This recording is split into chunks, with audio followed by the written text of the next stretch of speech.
Što biste preporučili budućim učiteljima? Da probaju to raditi. I ako vide da je to njihov životni poziv, da budu besramno dobri.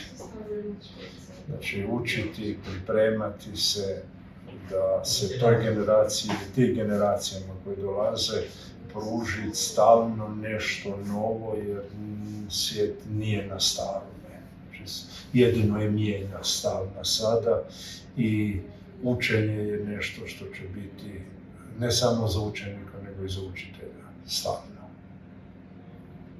Koja je moć učitelja? Zavisi, ako je dobar učitelj, onda je strašna.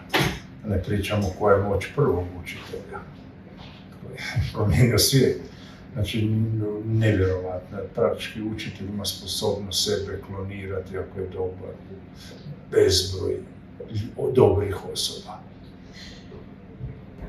Ima li mogućnost promjene društva sa dobrim učiteljima? Ovo nije jednostavan odgovor. Odgovor je ima.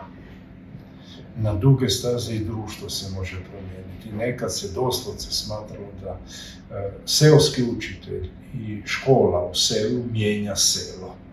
Škola može mijenjati i državu.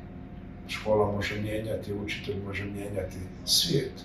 Gandhi je napravio nevjerojatne stvari u Indiji kao netko koji nije bio učitelj po struci, ali bio učitelj u smislu da je prenosio dobru priču. I moć učitelja je nevjerojatna. To što društvo ne zna cijeniti danas, ovo je šteta za društvo.